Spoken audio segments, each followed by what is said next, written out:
Anyway, I will share my screen. I just wanted to kick off with following our theme of bad dad jokes. Do we know why Cinderella is so bad at playing soccer? Because she always runs away from the ball. I hope you get a groan out of that, and we can start. So today, right, a couple of things we want to do. We're going to ask you a couple of quick questions as we go along, take some polls so that we can gather some information, learn a little bit more about you. A couple of the metrics that we're going to look at in understanding how what fleet you should be buying or selling is looking at your dollar and time utilization and how those things are calculated and what you should be running on them. Tracking values around missed rentals and substitutions, right? How often you're doing that and how much you're missing out on. And then the dreaded but always done re-rentals, right? Why we do re-rentals and what's important to understand and track about the re-rental process. So to kick things off, we are launching our first poll here. Please feel free to respond. And this is just a quick question about asset availability. And it's, have you ever had to turn down a customer because you didn't have the piece of equipment that they needed? And yep, about as expected. Almost 100% yes. Only one non-applicable so far, which very much makes a lot of sense, considering what we'll be showcasing here. And we are going to launch our second poll in just a second. This one is going to be about re-rentals. And while we are not getting to we're not going to get to re-rentals quite yet. I'm trying to launch it, but I'm having some technical difficulties, which is unfortunate considering I am the moderator. Please bear with me. I will get we'll do the poll when we get to the re-rental section. But until then, I will pass it off to Alex. Nothing but flexible, Matt. Not a problem. Not a problem at all. All right. So for those of you that are old dogs at re-rental and you understand what dollar time utilization is, please sit through this. Dollar utilization, it is one of those metrics. It's a financial metric, right? Basically, how much revenue is your asset allocating over a certain period and how much time, over its cost. Time utilization gets calculated two different methods. Just as the ARA metrics are doing it with a weighted average based on cost, or you can just do a straight calculation of days on rent over days available. So we take a look at a great little 2x2 here that there's a lot of publications about, what happens when your time utilization is different. So on the bottom, we have time utilization being low or high. And on the left, we have dollar ut being low or high. So quite honestly, you have something that's got a high dollar utilization. So you're making a lot of money on it based on its cost, and it's always out of the yard and being rented. That's something that, if it's in that category, it's quite simple. You need to get more of that fleet, right? It's something that your customers want, your market can bear, and is either very easy for you to manage. So you need to pick up some more. Going to the lower bottom quadrant, if you're looking at something that has both dollar and time utilization that's low, not something you should be carrying, right? It's never going out, and we're not making a lot of money on it. It could be time to defleet that unit or that category of equipment, if you will. Getting into the more complex ones on the top left quadrant, all right, you've got something that has a really high dollar utilization, so you're making good money, but it's constantly in the yard. It's not out as often as it should be, so you're not maximizing on that return. This is where I've seen clients will lower rates, discount certain things, offer seasonal type transactions, so they can get the piece of equipment to move more often, and then shift it over into the upper right quadrant, which is where we want everything to be. And last but not least on the list is when you've got a really high time utilization, but you're not making any money on the asset. Either you're giving it away for free or you just haven't raised the rates in a long time. You'll definitely want to take a look at your pricing model, right? So you can increase what you're actually charging the customers and get more revenue off that specific unit.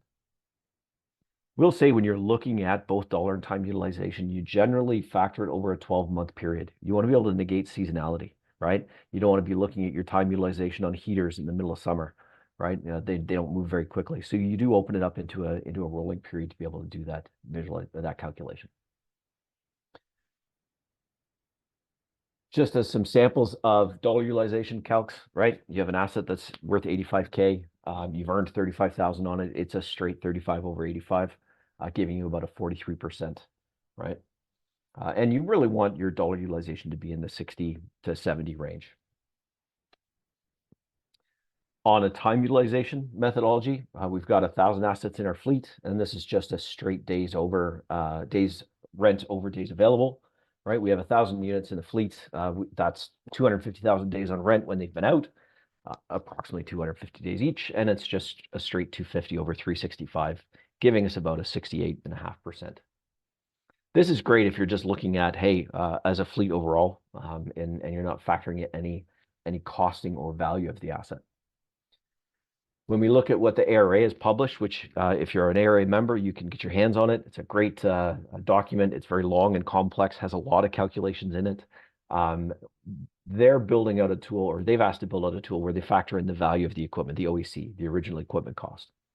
So if our total fleet value is 1.3 million, yeah, it's a small fleet. I didn't want to put in lots of zeros. And your asset's worth $85,000. Right? If it was on rent for 250 of the days of the year, you'd get about a 4.5% on that specific unit across your fleet as a whole. What this does is it factors the value of the equipment. So if you've got a lot of high value equipment that's always on rent, your utilization is going to be high. If you mix that in with some fleet that's a little low value or lower value, you're not just saying because it's out on rent, it's allocated that full day.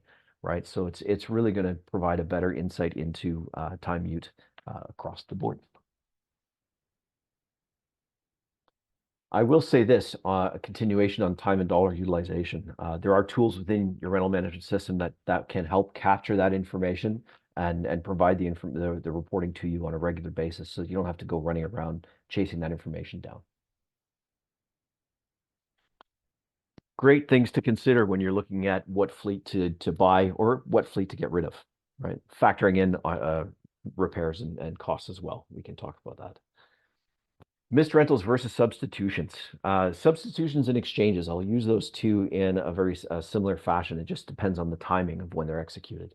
So a missed rental is something that you don't have it, right? Customer walks in or calls you up and says, hey, I want to rent a waterbed from you. We don't have them. Right? So you just straight out, we're not gonna source it, we're not gonna service that, but I want to record that. And here's why. If you're recording every time you can't fulfill an order, either through a re-rental or a substitution, that gives you another lever to say, hey, we've lost X amount of opportunities, be it through a revenue base or through a quantity rental base. And maybe it's time we look at investing into that category, that type of equipment. So it definitely gives you some ammunition when you're investigating your annual or your semi-annual purchase of fleet. Substitutions occur right there at the transaction. You're creating a contract, right? And you realize you don't have that size of equipment that the customer wants. They want a 1,000-pound skid steer. You don't have one available. Either it's hard down or you don't have any. They're out already. The substitution allows you to say, listen, I'll give you a 1,500-pound at the 1,000-pound rate. And it's doing it right there at the initiation of the contract, right? So it's also tracking what you substituted, why you substituted it, and the values associated to each of those substitutions. That's important because if you're constantly giving away a bigger fleet, right, at the lower fleet value, that's going to affect your dollar utilization, right? And you're going to want to look at maybe we need to buy more 1,000-pound skid steers because we're always out of them. When I say an exchange, that's generally what occurs when the asset's already out at the job site and something's broken or the customer realizes it's not the right fit, right? You can execute an exchange, which is I'm going out to pick up that unit and swap it out for another one. It does the same thing with the rates. If you have to swap out a bigger piece of equipment for a smaller one, it'll hold on to the contractual rates you have with the customer. But it is something you definitely want to be aware of, because if you're constantly flipping out bigger fleet, same reason your dollar is going to go down for that asset. Let's take a look at what executing a missed rental and executing a substitution looks like within the rental application itself. So I'm just going to flip over to my create contract screen. So I've logged into the application. I've selected the customer and the location that I'm working from, when the customer wants that. And then right here, I'm going to come in and I'm going to select actually, let me do the missed rental first. Sorry. Missed rentals show up as there's a red bar down on the button, a red button down on the bar. We have this in a number of places within the application. Your user at any time can just click that, say, hey, who asked for it, right? Do we want to track it at a product or a group level, right? And I can search for, oh, it was an 18 horsepower air compressor. How many did they want? And how many days did we miss it? Why did we miss it? Maybe all of our equipment was down. So you and your administrator can set up different reason codes for this. We didn't have any in stock. And we can actually say this is an issue. So that records all of that information into the application so that you can come back at any point in time and reiterate, right? Run reports, compare that to my dollar and time, and understand at a group level or a product level if we need to acquire more.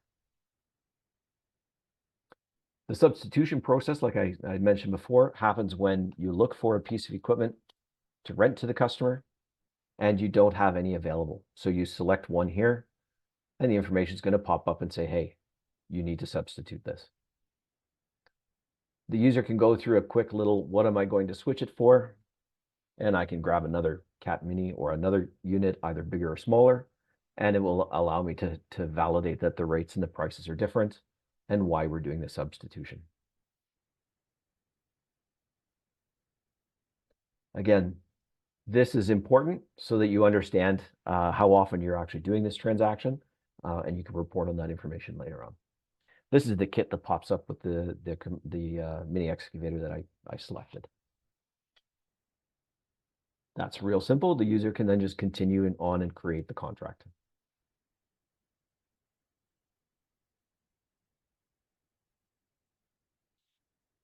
Re-renting. So why do we re-rent, right? That's a very simple question, and it's a really easy answer, right? We don't want to lose the customer, right? They come to you, ask for something that you don't have or you can't support, and you reach out to the guy down the road, a competitor, and you rent it from them, right?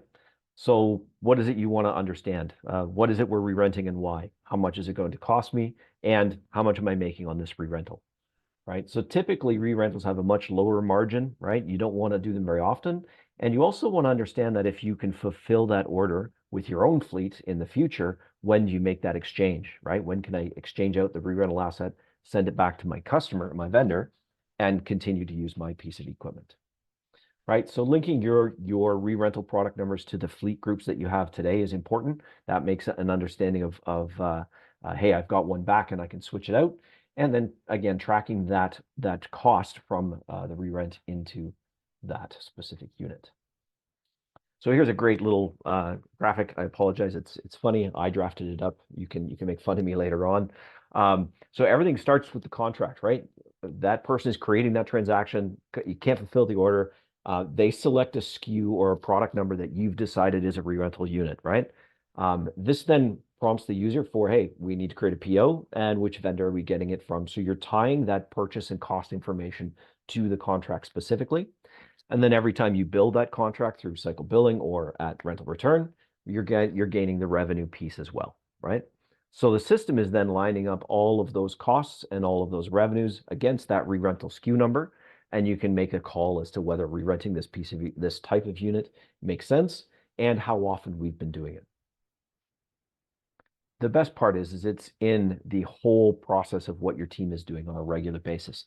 They don't really have to learn anything new. Just as an example, when we see clients or customers set up their re-rental fleet, it's a hierarchy, just like you've got classes and groups. What we tend to see is there's a class set up to identify the different GL revenue accounts and that it's re-rental. And then they create a group for each one of their core fleet classes that they re-rent. Right? So if I have an aerial lift class, I would create a group for that. And then I create my different SKUs or product numbers for each of the groups within that class. Right? So you're really just bringing that hierarchy down one level so that it's easy enough to identify. You don't have to create a re-rental SKU or product number for everything in your fleet. I think that would be a waste of time. You really want to use it for those items that you want to understand how often you're doing it and should we be buying more. Right? So you could also create an other category, right? You can just say, hey, if I'm re-renting a skid steer, or if I'm re-renting a waterbed, something that you don't always stock, right? You can just drop it into that category and group it together.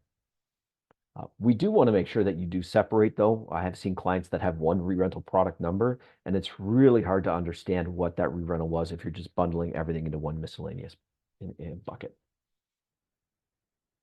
So as you can see, the important part there is at the SKU number, that's where we can report on margins, right? The costs and revenues. Let's take a look at what it takes to do a re-rental within the application and how easy it is. I'm going to go back to my contract. And at this point, I'm going to select my re-rental SKU. I use RR in front of my products, but that you can organize it any way you want. And you'll see that I've got quantities out the, it doesn't matter how many quantities we have. When I click on the unit, it allows me to add that product into the list, and it rates it out. This customer's getting a discount. If I want to make adjustments to pricing, I can do a quick edit here, and I can alter how much we're billing out to the customer in that segment. When I complete the contract and go to create, it then prompts the user, hey, who are you renting this from? We're going to pick our friends at Sunbelt, right? We're going to provide a PO number. We want them to ship it directly to the site. And then these are the rates that they're charging us. And we'd want to make sure that after my discussion with Sunbelt, that we've got the right numbers in here. We do that because there is a report within the application that says, tell me how much we owe our vendors if they were to bill us, so we can accrue for those expenses if we want to. We're going to bring that into our fleet so that we can rent it and have it out on the contract, and I can pick the different options I want for purchase orders, etc.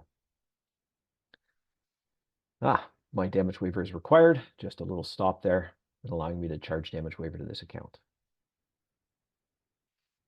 So now we've created that contract. That's also gone out and created that purchase order, right? We can then use that PO when Sunbelt sends us an invoice, right? The payables team is going to go to that purchase order and validate the pricing and ensure that the rates are correct. And then as we bill invoices, it'll line it up against that SKU. It's pretty simple, which is exactly what we're going for. So at the end of the day, what are the things you really want to look for? We've talked about dollar time utilization. We've talked about revenues, costs, being able to understand OEC on rent and things like that. Actually, we didn't cover that, but I can talk about it. All of these tie into those reports or those metrics that you'd want to look at. I'll show you an example of a rental fleet report with all the information on it. OEC on rent's a great one as well, right? So if you read the publications out there, they're saying it's about a 70-20-10 rule. 70% of your fleet, of your OEC fleet, should be on rent, 20 should be available, and about 10% should be hard down at any given time. That's obviously something you're going to want to watch, right? If your hard down time is increasing, right, you're obviously having trouble repairing your fleet and getting it back to rent ready. The rental system will also allow you to track time to rental ready. Actually, we track the time between each status code change of an asset, so you'd be able to understand, you know, when the pickup driver flips the asset to being hard down, how long does it take for the service team to move it from that hard down stage to a point where it's rent ready, right? That time to rent ready is extremely important. And it could be hey, it's come back to the yard and it's a quick inspection, or it's come back to the yard and we have to do some major repairs to it. One of the other important pieces I touched on was the pickup driver or the person grabbing the equipment from the job site can do a condition report. They can snap images. They can understand what is the condition of the equipment when they pick it up, which is an awesome way to understand because we all know customers love to say, hey, you dropped it off looking like that. If you've captured that condition beforehand and captured it after, it's an easy argument to win. Take a look at a sample of the rental age report. This is one I ran a little while ago. It has got really old data in it from 2017. I apologize. But just to give you an idea of what it's allocating. So we're looking at a class total, right? And then we can look at a group value, and then we can look at each individual asset as well. Identifies things as what was its original first cost or the first adjusted cost, any kind of additions or repairs that we've done to it, its current book value, and what its liquidation value is, which is something you can define. We would expect to be able to sell this asset at this dollar amount, right? And that way you can see how far away we are from its book value and its original cost. It's showing me the revenue for that period. In this case, it's the year of 2017, and what its dollar and annualized dollar utilization along with its total days on rent, time utilization, and average rental days. So all of these pieces here will help you make an informed decision on whether we need to defleet or buy more of this equipment. You can see quite quickly in 2017, I didn't have any revenue on some of these other assets, and that's probably a problem in how I'm renting out the equipment. One of the other sample reports I've got is the mean time to repair. So this again is a very succinct, shows me based on the equipment that I have at a class, group, or product level, what its mean time to repair is and what its mean time to bring back into fleet. Right, and you can look at that over a period of time as well. I'm looking at it from the beginning of time to today. This is something your service team can definitely keep an eye on as well, just to understand which fleet we need to turn around more quickly, or why certain pieces are harder to repair and keep within that segment.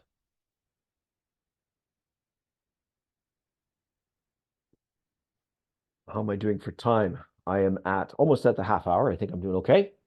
We are at a Q&A period, Matt. We certainly are. We are entering the Q&A. So everybody, just as a reminder, the Q&A box is down there at the bottom, and we have our first question.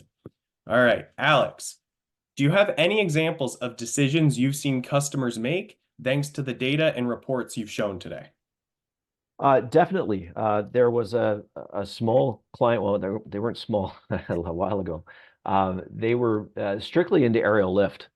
So their main focus was obviously aerial lift equipment, scissor lifts, boom lifts, etc. They had a lot of customers coming to them when they were renting some of their smaller electric lifts saying, I need a generator as well. So they started tracking how often that was through the missed rentals and through the re-rentals, because they would end up just re-renting one to provide to the end user. And they quickly realized that adding a line of generators into their fleet would actually give them a much better return on that investment. So they did that, right? They opened up all kinds of compressors involved in as well, and quite quickly reduced their re-rentals, right, and increased the actual revenue against their equipment. We did have another customer come to us at one point, and their main goal was just to track their re-rentals, right? So they had some fleet, but they were more interested in where and when they're getting re-rental from customers.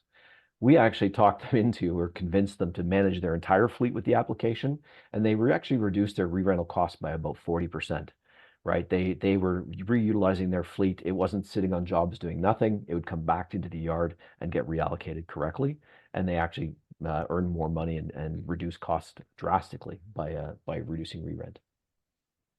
Well, that's fantastic. Thank you. And thank you for asking that question. Folks, we still have a lot of time, so please feel free to keep asking questions. We got plenty of time to cover them. We do have a couple more that came in. If I already have Texada, the rental management system, do I have to buy anything extra to have access to any of the things you've shown today? Actually, all the stuff I've shown today comes out of the box, for lack of a better term. If you're not using the web user interface that I was showing for entering contracts, that is new. We're pushing, or I shouldn't say pushing, we're allowing our customers to have access to that. And really, it's the next generation of our application, right? In my tenure, this is the fourth time we've changed the user interface. And what's great about the methodology we're doing this time is you can actually flip between both interfaces. So you could have somebody that loves using Classic, they're very oriented to what they're doing today, and they still want to create their contracts there. They can do contracts, they can do substitutions, and they can do re-rentals in the Classic screens. And you onboard somebody new who's a little more used to an iPhone or an iPad user, and they like the new interface there, they can do it within the same environment that I was showing you. If you don't have access to that environment today, let us know, right? We can set up a time where we can configure that for you and give you a quick walkthrough on how to navigate. I can tell you as a layman who has not ever made a rental contract, I got to play around with the new UI, and even I was able to figure it out. So it's I'm a big fan, but I also am a fan of being able to switch between interfaces. We've internally, we're in the middle of a UI change for one of our pieces of tech, and and I've been switching between the UIs to make sure to get myself comfortable. Matt, we'll make a rental guy out of you yet. Don't worry. And a third question here. Who do I go to? Who do I contact if I want to better understand how to use the re-rental functionality in the platform, or to just learn more about re-renting best practices within the system? Awesome question. And first off, you can definitely reach out to the support team, right? I always say your initial point of contact is, hey, support, I have a question or I want to know. Check out the FAQs that we have online and our Texada Academy as well. Shameless plug there. Because we're constantly posting new videos on how to do things.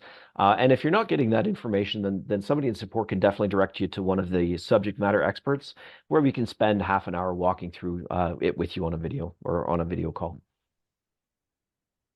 Well, that I mean, pretty great answer. Lots of resources out there for you to contact. And just so everybody is aware, when we send out the recording, if you have any more questions, you'll be able to just respond to it, and we will respond to that email with the recording, and we will connect you to the right person and make sure you get your answers.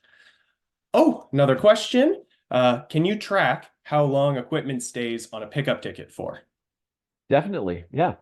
So the system understands when the pickup was created and when it gets closed, and we can just pull that information either in a report. I'm pretty sure the open pickup ticket report would show that to you. It may not give you the age specifically, but you could calculate that off today's date with an Excel formula quite easily if it's not there. Fantastic. Yeah, that's a big one too. So I'm a whole nother segment of story about open pickups. When we had rental businesses come to us saying, listen, the fleet availability is out the window, right? We're always re-renting, but one of that pieces to look at is how many open pickups do you have? And not necessarily how old they are, but those pickups are the customer's done with the equipment and you just haven't gotten to go get it. And keeping that list very short will also help your dollar time utilization.